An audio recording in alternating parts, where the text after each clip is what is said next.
बिस्मिल्लाहिर्रहमानिर्रहीम। अस्सलाम वालेकुम माय यूट्यूब फैमिली, कैसे हैं आप सब लोग। उम्मीद करती हूँ आप सब लोग बिल्कुल ठीक होंगे और बहुत खुश होंगे। चलें जी, शुरू करते हैं आज का व्लॉग। जी सबसे पहले मेरा चैनल सब्सक्राइब कर दें और बेल का आइकन प्रेस कर दें।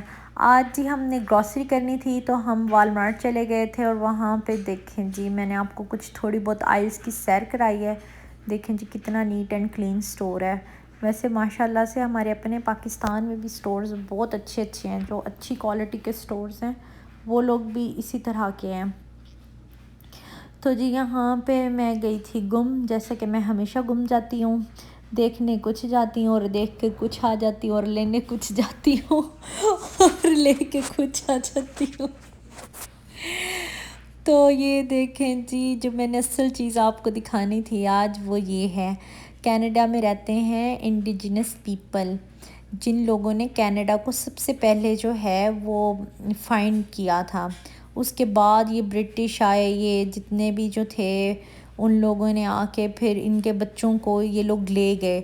इनको कोई भी, ये लोग जंगलों में रहते थे और ये लोग नेचर से बहुत प्यार करते थे। ये उसी तरह जानवर हंट करके और उस तरह उनकी रिवायतें वगैरह उसी तरह चला रहे थे। लेकिन जब यहाँ पे ब्रिटिश गवर्नमेंट आई तो उन लोगों ने इनके बच्चों को सिखाने के लिए न्यू इंस्टीट्यूट्स खोले और इनके बच्चों को वो लोग ले गए वहाँ से।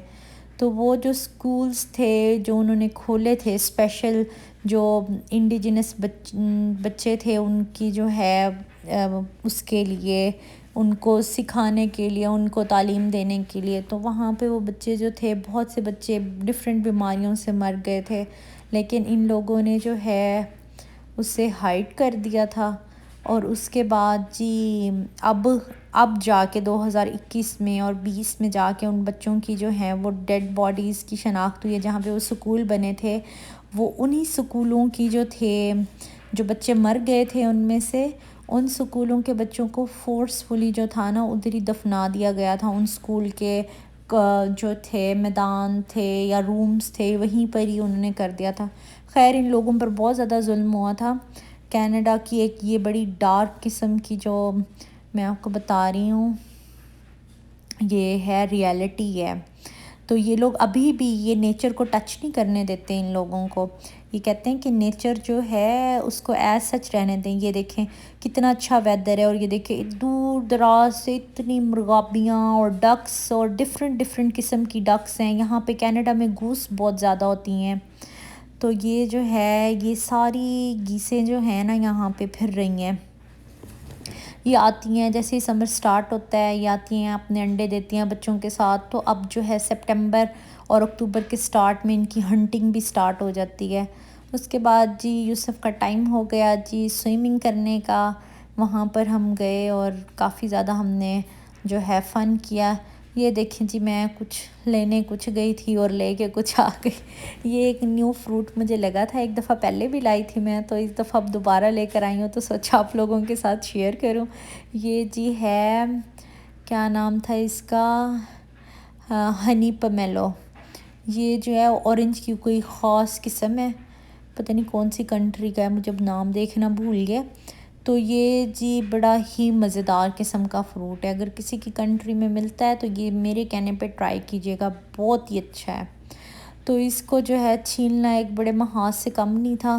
कितनी को देर मैं इसको छीलती रही। फिर एंड पे जो है बड़ा ज़ोर ज़ोर लगा के तो मैंने इसको जो है अच्छे से छील ही लिया। और उसके बाद बस इसको खाते कैसे हैं, इसके ऊपर से स्किन उतार देते हैं और अंदर से जो इसका पल्प है ना, ये देखें हल्का हल्का हार्ड हार्ड सा है। तो ये मेरे से इंतज़ार नहीं था हो रहा, तो मैं साथ साथ खाना शुरू कर दिया था। फिर जी एक पाइनएप्पल था जो मुझे कह रहा था वो मुझे काटो, तो उसको भी मैंने कट किया, तो उसकी वीडियो नहीं मैं बना सकी। तो ये जी कनाडा का है गर्मा और सर्दा, इसको यहाँ पर कहते हैं हनी ड्यू। ये जी ये भी मैंने काट के रखा, क्योंकि यहाँ पे फ्रूट्स कच्चे आते हैं, उनको 1-2 दिन बाहर रखते हैं, फिर वो पक जाते हैं, फिर हम कट करके रखते हैं। उसके बाद जी मेरी बेबी के लिए मैंने फूड बना के रखना था, ये 2 डेज़ के लिए मैं बना के रख रही थी। इसमें जो था ये जो ऑरेंज से कलर का पहले गया है वो गया है स्वीट पोटैटो, जैसे हमारे कंट्री में होती हैं या इंडिया पाकिस्तान या डिफरेंट कंट्रीज़ में 2 किस्म के वो आती हैं शक्करकंदियाँ, ये समझ लें शक्करकंदियाँ, लेकिन ना इसमें वो जो होते हैं ना थ्रेड से नहीं होते, तो यहाँ पर बच्चों का रेडीमेड फूड भी मिलता है, लेकिन मैं वो करती, यूज़ नहीं करती। तो मैं ख़ुद ही जो है अपनी बेबी का फ़ूड जो है ना वो प्रिपेयर करती हूँ, फूड की प्यूरीज़। इसमें मैंने इनको जो है बॉईल करके रखा है। एक मैंने सेलरी स्टिक ली है, साथ ब्रोकली ली है। ये कैरेट और यैम को मैं इकट्ठे ही ना ग्राइंड करके रख दूँगी। दूसरा जो है वो मैं सेलरी को और ब्रोकली को, उसको भी मैं जो है ना ग्राइंडर में ग्राइंड कर दूँगी, ब्लेंडर में। और थोड़ा सा पोटैटो भी ग्राइंड कर दूँगी। और ये जो है मैंने एप्पल की भी प्यूरी बना के रख देनी है।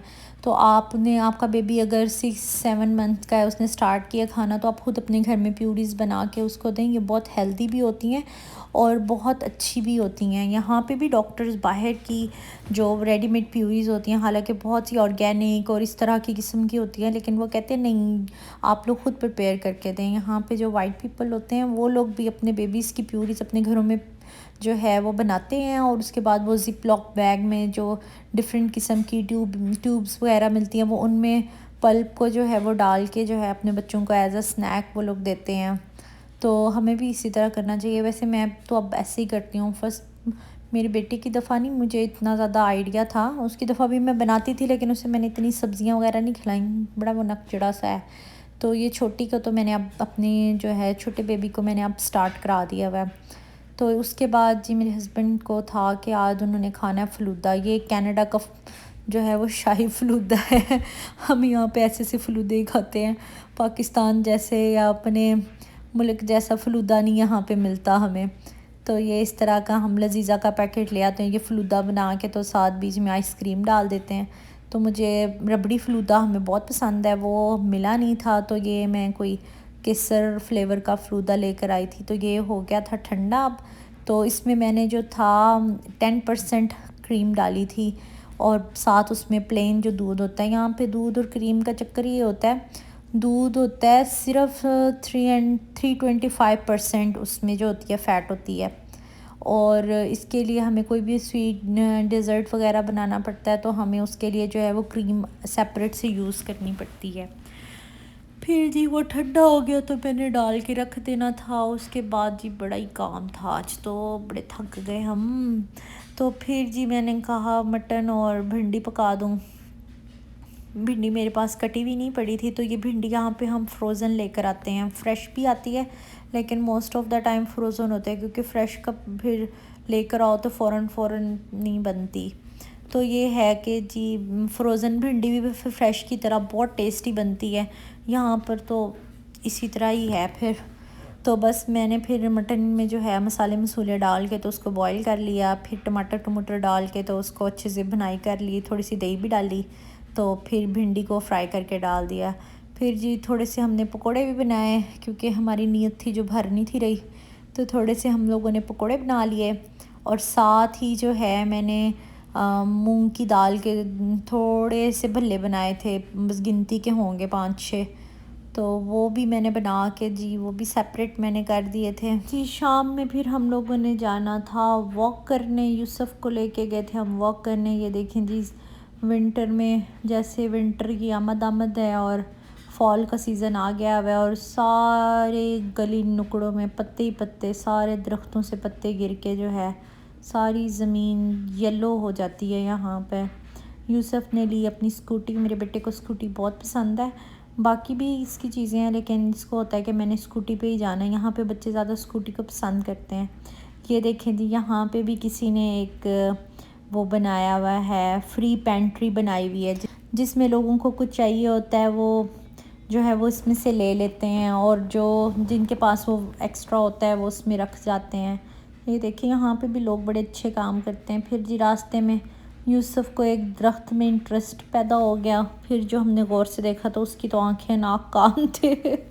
फिर हमने उसको ज़्यादा गौर से देखा। बस जी दुआओं में याद रखें, अपना ख्याल रखें, मिलते हैं नेक्स्ट व्लॉग में। अल्लाह हाफिज़।